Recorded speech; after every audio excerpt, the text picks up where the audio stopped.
Hello, my name is Jim Fellman. I'm the Chief Innovation Officer for Shift Happens, and today I'm privileged to have an interview with Randy Shumway. Could you tell us a little bit about your company and yourself?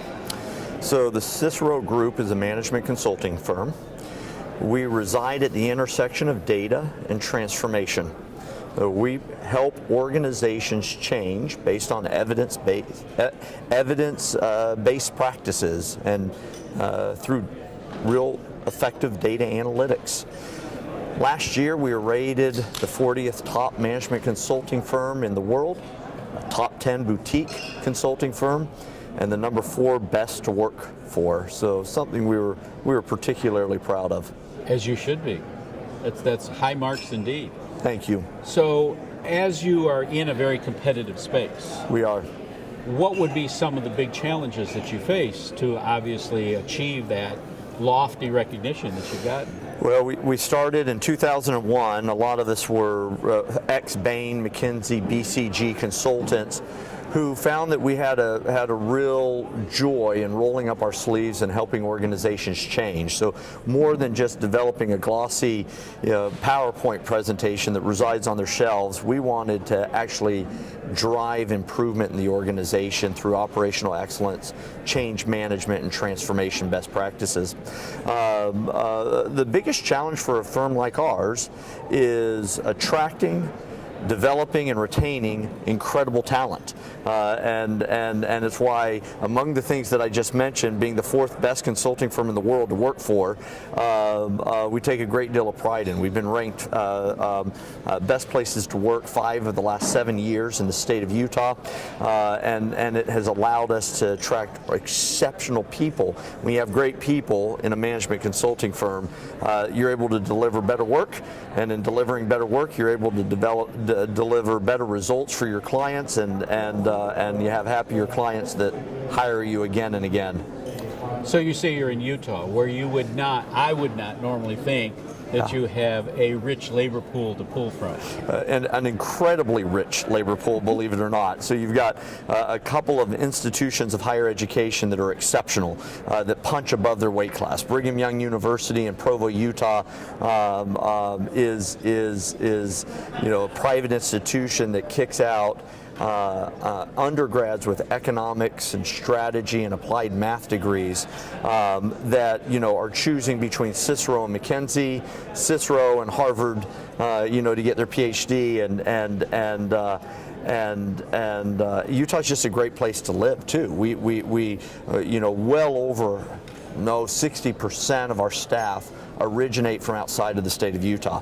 I originate from a small town in Texas, where I was raised, and moved to Utah from San Francisco. And you couldn't get me out of there with a crowbar today. I absolutely love it. Really? I do. Should be on the tourism board. Yeah, it's the talent pool's exceptional. They've got an airport that's within 12-minute public transportation from downtown.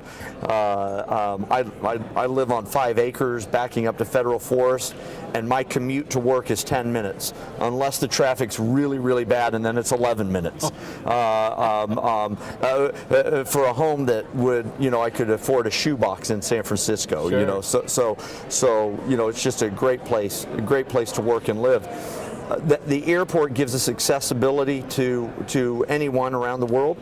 We do have offices around the country. We've got an office in Dallas, an office in DC, and an office in Boise. Oh, you should open one in Chicago. That's where I live. That's next. I spent a lot of time in Chicago. We can't go there because Chicago and Utah are 2 different conversations altogether. Yeah. So as you look at, as you say, the competition for the labor pool, you've clearly established the location. What else have you done to get your name out and to attract those people that are also looking at your competitors? Yeah, Cicero is uniquely principle-based. We're mission-driven. We have a significant social orientation. We have several sister companies that we have spun off. We have a private equity, social impact private equity firm called Enoch Capital. We have a social impact management consulting practice called Cicero Social Impact. And we have a K through 12 school turnaround practice called Education Direction. The result is that, especially with millennials who want to have positive impact on the world and have a great job, they're able to cross-train, and they're able to use skills from complex data analytics to smart strategy frameworks to effective transformation and operational excellence techniques that they might be applying to help a technology company grow, or an industrials company to be more successful, and then take those same talents, those same capabilities, and apply it to helping a water distribution company expand in Accra, Ghana, or helping a series of clinics throughout Mexico provide better care at a lower cost to the impoverished throughout the state of Mexico, the country of Mexico, or tackling intergenerational poverty in Native American lands throughout the United States. And so it's remarkably rewarding type environment in which to work. Is the reason why we have a 92% annual retention rate among employees, which is unheard of in management consulting.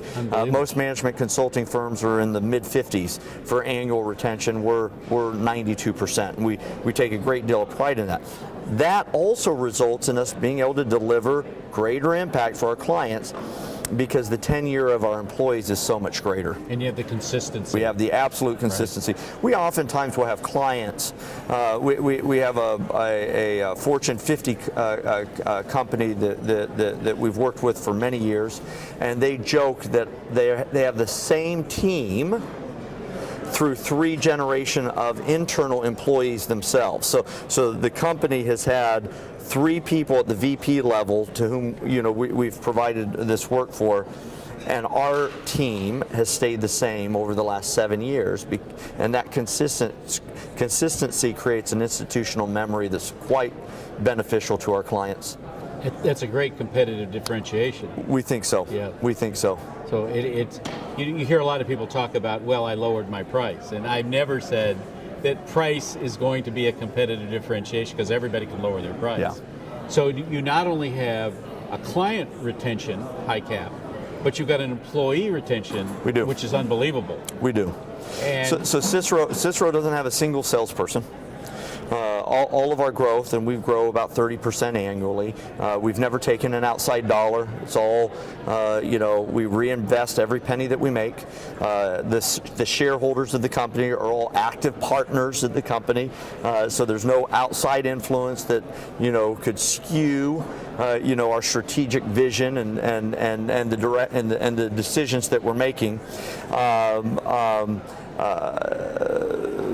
But we don't have a sales force, and all of our work comes by word of mouth and by clients who say, oh my goodness, look at what ROI we generated based on the recommendations you made and how you helped us implement it. Can you also help us over here? I'm starstruck. Thank you. I mean, it's refreshing. Thank you. Because you have all of these benchmarks and data points that I hear when I'm doing interviews and talking to everybody else, and you've exceeded every one of them. We think we're a different type of management consulting firm. Yes, we're much more of a partner to our clients. So as we look at the past 2-3 years, with all the disruption, with all the chaos, with all the disasters that have taken place, and you start to apply your crystal ball to the next couple of years with another presidential election coming up, what kind of advice, what kind of aha light bulb would you like to share? Well, I certainly am incapable of predicting the next presidential election. I clearly failed on the last one.